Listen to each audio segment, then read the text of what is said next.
crystal chandelier sparkled above the marble dining table where Olivia sat alone, watching the steam rise from her untouched dinner.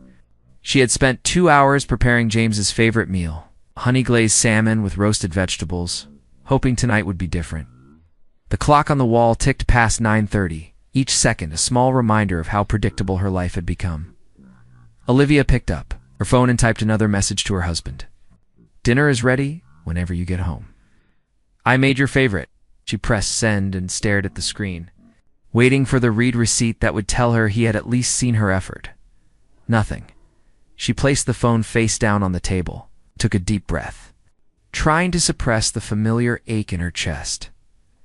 3 years ago, Olivia Bennett had married the man of her dreams. James Bennett was ambitious, intelligent, and seemed to light up whenever she entered a room. Their wedding had been featured in magazines, a fairy tale celebration of two people who seemed destined for happiness. Back then, James would surprise her with spontaneous weekend trips to the coast. He would leave love notes in her purse and call her during lunch to hear her voice. But somewhere between the second, funding round for his tech company, and the acquisition of his biggest competitor, James had transformed into someone Olivia barely recognized. The man who once made time for sunset walks now spent 18 hours a day in video conferences and strategy meetings. The husband who used to ask about her day now grunted responses while typing emails on his phone. Olivia stood and began clearing the table, scraping the untouched food into containers. She remembered when they used to cook together on Sunday mornings, dancing in the kitchen while pancakes sizzled on the stove. Now, she cooked alone and ate alone, a ghost in her own magnificent home. The house was beautiful, she had to admit. Floor-to-ceiling windows overlooked the city skyline.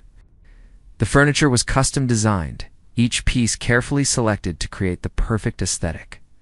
But beauty meant nothing when you had no one to share it with. The silence in the house was suffocating, broken only by the hum of the refrigerator and the distant sound of traffic below. Olivia walked to the bedroom and caught her reflection in the mirror. She looked tired. When had the light gone out of her eyes? She used to be vibrant, full of ideas and energy. Before marriage, she had been building a successful career as an interior designer. Working with clients who valued her creative vision, James had encouraged her to quit after the wedding, insisting that his income was more than enough for both of them. She had agreed, thinking it would give them more time together. What a mistake that had been. Her phone buzzed. For a moment, hope flickered in her chest. Maybe James was finally responding. But it was just Rachel, her college friend. "Coffee tomorrow?" "You've been MIA for weeks?" Olivia smiled sadly. She had been avoiding her friends, embarrassed to admit how lonely she felt in her supposedly perfect life. But maybe it was time to stop hiding. "Yes, please." 10 a.m. at the usual place? Perfect. "Can't wait to see you." The next morning, Olivia put on a cream-colored dress and minimal makeup. She drove herself to the coffee shop downtown, a cozy place with exposed brick walls and the rich aroma of freshly ground beans. Rachel was already there, waving enthusiastically from a corner table. "There she is. I was starting to think you'd become a hermit." Rachel hugged her tightly. "I'm sorry. Things have been complicated." Olivia settled into her chair and wrapped her hands around the warm cappuccino Rachel had ordered for her. "Talk to me. What's going on with you and James?" Olivia took a sip of her coffee, buying time to organize her thoughts. "He's never home, Rachel. I mean never. He leaves before I wake up and comes back after midnight. When he is home, he's glued to his laptop or phone. We haven't had a real conversation in months." Rachel's expression shifted from concern to frustration. "Have you told him how you feel?" "I've tried. He says he's building our future, that all this work will pay off. But what's the point of a future if we don't have a present?" Olivia felt tears prickling her eyes, but blinked them back. "You deserve better than this, Liv. You're incredible. Don't let him make you forget that." After coffee, Rachel insisted they do something fun. "There's an art exhibition opening today at the Cole Gallery. Contemporary pieces, really stunning. Come with me." Olivia hesitated. James would not notice whether she was home or not. "Okay? Why not?" The gallery was housed in a converted warehouse, all white walls and dramatic lighting. Vibrant paintings lined the space, each one telling a story in bold colors and expressive brushstrokes. Olivia felt something stir inside her, a familiar creative spark she had thought was extinguished. "Beautiful, isn't it?" A voice came from beside her. Olivia turned to see a man in his early 30s with kind eyes and an easy smile. He wore a navy blazer and held a glass of wine. "It's breathtaking," Olivia agreed. "The use of light in this piece is remarkable. You have a good eye? Are you an artist?" "Interior designer. Or I was before I stopped working." Adrian Cole extended his hand. "I own this gallery, Olivia Bennett. This is a wonderful space." They talked for over an hour, discussing art, design, and the creative process. Adrian was genuinely interested in her opinions, asking thoughtful questions, and listening intently to her answers. It had been so long since anyone had really listened to her that Olivia found herself opening up in ways she had not expected. When Rachel finally pulled her away, Olivia felt lighter than she had in months. "Here's my card," Adrian said as they were leaving. "If you ever want to talk more about design or art, give me a call. I'm always looking for creative perspectives." Olivia took the card and slipped it into her purse, not thinking much of it at the time. That night, James came home at 11:40. Olivia was reading in bed when he walked in, loosening his tie. "How was your day?" she asked, setting down her book. "Exhausting. 3 back-to-back investor meetings." He changed into pajamas without looking at her. "I went to an art gallery today. It was inspiring, that's nice." He climbed into bed and immediately picked up his phone, scrolling through emails. Olivia watched him for a moment. This stranger who shared her bed but not her life. She turned off her lamp and faced away from him, feeling the familiar emptiness settle over her like a heavy blanket. The next week, Olivia found herself thinking about the gallery visit. On impulse, she pulled out Adrian's card and sent him a text. "Hi Adrian, this is Olivia from the exhibition. I'd love to hear more about your upcoming shows." His response came within minutes. "Olivia, great to hear from you. Are you free for coffee this week? I have some projects I'd love to get your design input on." They met at a small cafe near the gallery. Adrian had sketches for a new exhibition space and wanted her professional opinion on the layout. Olivia felt her creative mind awakening as they discussed sightlines, lighting, and flow. For the first time in years, someone valued her expertise. Coffee became a regular thing. Once a week, then twice. Adrian would text her about new pieces arriving at the gallery or share articles about design trends. Their conversations were easy and energizing. He remembered details she mentioned, asked follow-up questions. It made her feel seen. Olivia knew she was not doing anything wrong. They were just friends.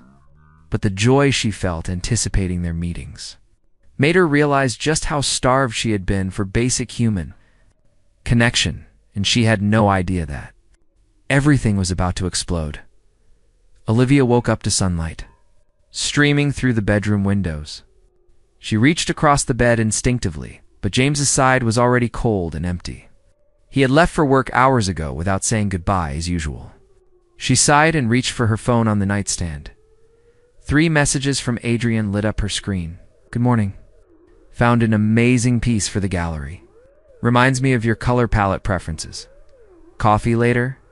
I want your opinion on the new installation. Hope you're having a good day." Olivia smiled, feeling the familiar warmth that Adrian's messages always brought. She typed back quickly, "Good morning. Yes, to coffee. 2 p.m. works for me. Can't wait to see the new piece." She got out of bed and went through her morning routine, choosing a soft blue dress that made her feel confident. As she applied her makeup, she noticed something different in the mirror. Her eyes looked brighter. There was color in her cheeks. She looked alive again. The realization made her pause. When had Adrian's friendship become the highlight of her days? When had she started dressing up for their coffee meetings? A flutter of guilt moved through her chest, but she pushed it away. She was not doing anything wrong. She was just spending time with a friend who actually cared about her thoughts and feelings. At the cafe, Adrian was already waiting with her favorite cappuccino ordered. He stood when she approached, smiling warmly. "You look lovely today," he said. Pulling out her chair, "Thank you." Olivia felt herself blushing slightly. They spent 2 hours talking about everything and nothing. Adrian shared stories about difficult artists and demanding collectors. Olivia opened up about her struggles with finding purpose after leaving her career. He listened with complete attention, never once checking his phone or seeming distracted. "You should come back to design," Adrian said earnestly. "You're too talented to let that gift go to waste. I could use a consultant for the gallery if you're interested." "Really?" Olivia felt excitement bubble up inside her. "Think about it. No pressure." As they were leaving, Adrian touched her arm gently. "I'm really glad we met, Olivia. You've brought a lot of light into my life." The sincerity in his voice made Olivia's heart skip. "Me too," she whispered. That evening, Olivia was curled up on the couch, researching design trends on her laptop when her phone buzzed. "Thank you for today. You inspire me more than you know. Sweet dreams." She read the message 3 times, a smile playing on her lips as she typed her response. "You've reminded me who I used to be. Thank you for seeing me."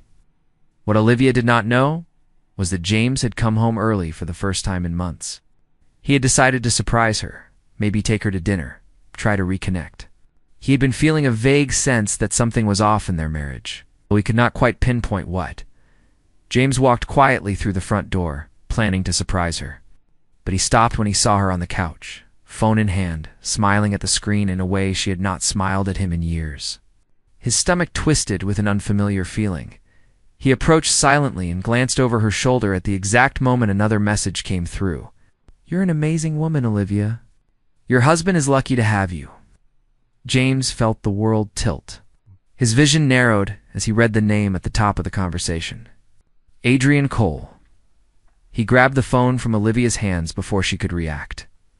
"James, what are you doing?" Olivia jumped up, reaching for her phone. But James was already scrolling, his face growing darker with each message he read.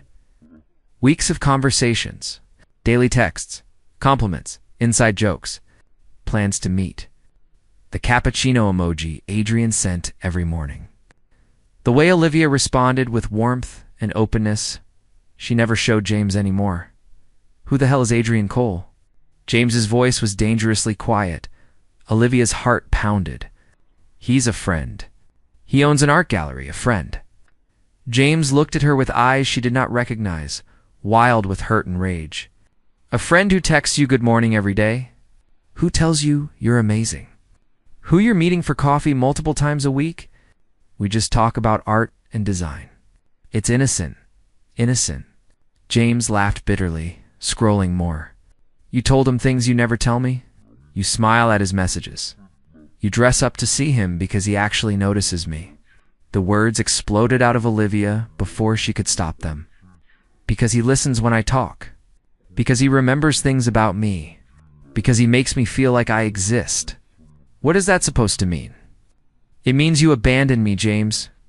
Tears streamed down Olivia's face. You left me alone in this beautiful house to rot while you chased your dreams. When was the last time you asked about my day? When was the last time we had dinner together? When was the last time you looked at me like I mattered? James stared at her, the phone still gripped in his hand. So you went looking for attention from another man? I went looking for human connection. I was drowning in loneliness, and you didn't even notice I was struggling. Do you have feelings for him? James's voice cracked on the question. Olivia hesitated, and that hesitation was answer enough. I don't know, maybe he makes me feel things I forgot I could feel. Joy, interest, worth. The pain that crossed James's face was visceral. He dropped the phone on the couch and ran his hands through his hair, pacing. How long has this been going on? 6 weeks. But nothing physical has happened. We're just friends. Just friends don't talk like this, Olivia. Just friends don't make you light up the way you did reading his messages. James stopped pacing and looked at her directly. Tell me the truth. Are you in love with him? No, Olivia said firmly. I'm not in love with him. But James, I'm not sure I'm in love with you anymore either. The words hung in the air like shattered glass. James stumbled backward as if she had physically struck him. You don't mean that? I don't know who we are anymore. I don't know if there's anything left to save. James sank onto the couch, his head in his hands. When he looked up, there were tears in his eyes. Olivia had never seen him cry before. "I've been an idiot," he whispered. "A complete idiot. I thought I was building a future for us, but I was destroying what we had in the present." "Yes, you were." "When did I lose you, Olivia? When did I stop being enough?" "You stopped being present. You stopped seeing me. I became furniture in your life, something you expected to always be there without any effort on your part." James wiped his eyes roughly. In this, Adrian saw what I was too blind to see. Saw a woman who needed a friend. "That's all. That's not all." James stood up, his business mind analyzing the situation even through his emotional turmoil. He's smart. He saw a vulnerable, lonely, beautiful woman with an absent husband, and he positioned himself perfectly. Coffee dates, art discussions, compliments. He's been slowly winning you over. That's not fair, isn't it? "Olivia, I know I've been terrible. I know I drove you to this. But you have to understand what I'm seeing from my perspective. My wife has been having an emotional affair. It's not an affair. What else would you call it? You're giving him the intimacy that should belong to me. You're sharing your thoughts, your time, your smiles with him instead of me." Olivia collapsed into a chair, exhausted. "Maybe you're right. Maybe I crossed a line without realizing it. But James, that line only existed because you created a canyon between us first." They sat in silence for several minutes, the weight of 3 years of neglect crushing down on both of them. Finally, James spoke. "What do you want, Olivia? Do you want a divorce? Do you want to be with him?" "I don't know what I want anymore. I just know I can't keep living like this." "Then let me fix it." James moved to kneel in front of her chair, taking her hands in his. "Please, Olivia. Let me prove I can change. Let me be the husband you deserve." "James, you've said things like this before. When have I ever said anything like this?" Olivia realized he was right. James had never acknowledged the problem before because he had never seen it. His discovery of Adrian's messages had finally broken through his oblivious focus on work. "I need time," Olivia said quietly. "I need space to think." "Don't leave," James pleaded. "Stay here. I'll give you space, but don't leave this house." "Don't leave us." Olivia looked at her husband, really looked at him, and saw genuine fear in his eyes. Fear of losing her? It was the first real emotion she had seen from him in years. Okay, she finally said, "I'll stay. But things have to change, James. Really change. They will. I promise they will." That night, they slept in separate rooms for the first time in their marriage. Olivia lay awake, staring at the ceiling, wondering if James could really transform, or if this was just panic at the thought of losing something he had taken for granted. Morning light filtered through the guest room curtains where Olivia had spent a restless night. She heard movement in the kitchen and steeled herself to face James. When she walked in, she stopped in surprise. James was at the stove attempting to make pancakes. The kitchen was a mess, flour everywhere, but he was concentrating intensely on flipping a somewhat lopsided pancake. "Good morning," he said softly when he noticed her. "I know I'm not good at this, but I remember you used to make pancakes every Sunday. Before I started working through weekends." Olivia felt her throat tighten. "You remember that?" "I remember everything, Olivia. I just stopped showing you that I did." He plated the pancakes and set them on the table with fresh berries and maple syrup. "Please, sit. Let me serve you for once." They ate in careful silence. The pancakes were slightly burnt, but Olivia ate every bite. After breakfast, James cleared his throat. "I called Thomas this morning. I'm stepping back from day-to-day operations at the company. He'll be CEO. I'll stay on the board, but I'm done sacrificing our marriage for business." Olivia looked up sharply. "James, you don't have to do that." "Yes, I do. I've been chasing success for so long that I forgot why I wanted it in the first place. I wanted to build a good life for us. But what's the point of financial success if I lose you?" Over the following days, James proved he meant what he said. He was home every evening by 6. He cooked dinner with her, even though his cooking skills were terrible, and they laughed at his disasters. He asked about her day and actually listened to the answers. He put his phone away during meals. 1 week after their confrontation, James came home with a large folder. "What's that?" Olivia asked. "I did some research. These are the top interior design firms in the city. I thought maybe you'd want to reach out See about collaborating, or maybe starting your own firm again. I'll support whatever you decide. Olivia took the folder with shaking hands. You did this for me? I should have done it 3 years ago. I should have encouraged your dreams instead of assuming you'd be happy just being my wife. That evening, they sat together on the couch, looking through the materials James had gathered. For the first time in years, they were talking about her aspirations, her creativity, her future. I need to tell you something, Olivia said suddenly. Adrian offered me a consulting position at his gallery. James tensed, but kept his voice level. What did you say? I haven't responded yet. I wanted to talk to you first. Do you want to work with him? Olivia considered carefully. The opportunity is good, but I think I need to create some boundaries. For us, I won't tell you what to do, Olivia. But I'll be honest, the thought of you spending time with him makes me feel sick.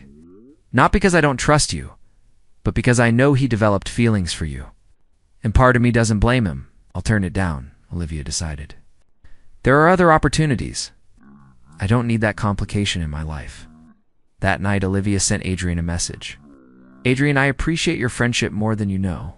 You helped me through a difficult time. But I need to focus on my marriage right now. I think it's best if we don't meet anymore. I hope you understand. His response came an hour later. I understand, Olivia. I hope you find the happiness you deserve. If you ever need anything, I'm here. Take care of yourself. Olivia blocked his number after that, not out of anger, but out of necessity. She needed to close that door completely to open the one in front of her. The weeks turned into months. James continued to show up in ways big and small. He remembered her coffee order.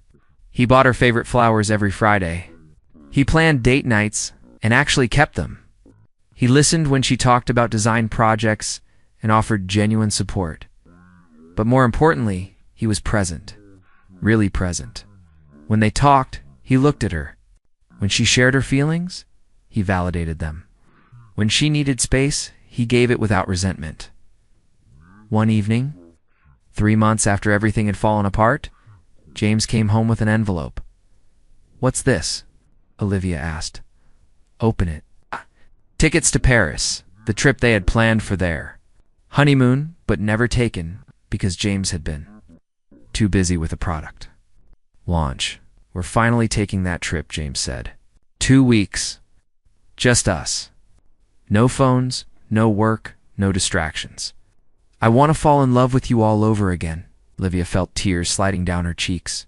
James, I don't know what to say. Say you'll come with me. Say you still believe we can make this work. I do believe it, Olivia whispered. You've shown me every day that you've changed. You've proven you meant every word. James pulled her into his arms, holding her close. I almost lost you, Olivia. I came so close to destroying the best thing in my life. I'll never take you for granted again. I know you won't. That night, they made love for the first time since the confrontation. It was different from before, slower, more intentional. They were rediscovering each other, learning to be vulnerable again. Afterward, lying in James's arms. Olivia felt genuinely happy for the first time in years. Thank you, James murmured into her hair. For what? For not giving up on us? For giving me a chance to be better? For staying. Thank you for waking up before it was too late. 2 weeks later, they boarded the plane to Paris. As the aircraft lifted off, Olivia looked at James beside her, holding her hand and smiling at her with pure love in his eyes. She thought about Adrian briefly, grateful for the role he had played in waking both her and James up to what they were losing. But that chapter was closed. This was a new beginning. In Paris, they walked along the Seine hand in hand. They visited the Louvre and argued playfully about which paintings were the most beautiful. They ate croissants in sidewalk cafes and drank wine while watching the sunset from their hotel balcony. On their last night in Paris, James took Olivia to the top of the Eiffel Tower as the city lights sparkled below them. He got down on one knee. What are you doing? Olivia laughed through sudden tears. I'm asking you to marry me again. Not legally, we're already married. But I want to renew our vows. I want to promise you in front of everyone who matters that I will never again be the man who ignored you. I will cherish you, prioritize you, and love you the way you deserve every single day for the rest of my life." "Yes," Olivia said, pulling him up and kissing him deeply. "Yes, 1,000 times yes." They renewed their vows in a small ceremony 6 months later, surrounded by close friends and family.